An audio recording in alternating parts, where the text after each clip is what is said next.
On va maintenant parler des partenaires, des sponsors qui alimentent les différentes équipes et clubs dans notre département et partout en France. Avec Rugby ou au Rennes Volley 35, il y a également des partenaires. Mélanie Chanvillard les a rencontrés.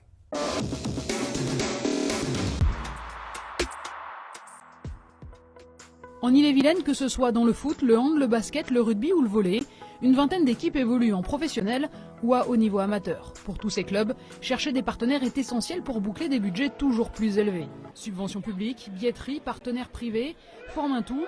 Pour un sport comme le rugby, moins ancré localement, le combat est le même. Les partenaires pour le REC, c'est non seulement indispensable, c'est vital. 2/3 des recettes du club, c'est des partenaires.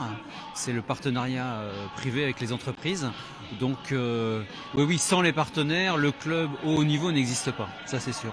Monté en Fédéral 1, le 3e échelon national en fin de saison dernière, le REC Rugby compte 120 partenaires. Il espère atteindre les 150 en fin de saison. Dans une division où se mêlent amateurs et pros, le REC Rugby a su anticiper sa mutation intelligemment. L'exigence du haut niveau, l'exigence de la Fédérale 1 nous demandait des moyens. Demandait des moyens en déplacement, en investissement, en équipement, en nouveaux joueurs, puisque certains joueurs nous ont rejoints cette année. Donc bien sûr, il fallait prévoir ces dépenses et on a réussi à assumer ces dépenses, puisque le club aujourd'hui est un club sain sur le plan financier.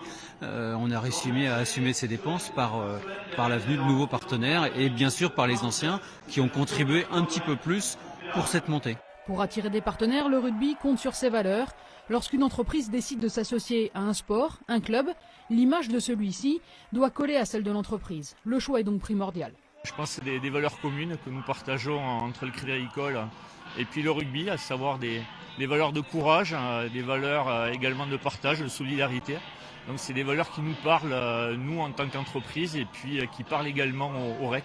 Je crois qu'il faut construire lentement mais sûrement. C'est un club qui se structure actuellement, mais qui garde cet esprit familial, donc cet esprit de partage. On a plaisir avant et après les matchs à se voir entre les partenaires, avec les dirigeants du club, les joueurs. Pour ne pas vivre sous perfusion des collectivités, pour renouveler sans cesse leur pool de partenaires, les clubs travaillent en permanence. Un combat récurrent pour espérer exister sportivement, car dans chaque championnat, l'argent reste une variable prépondérante.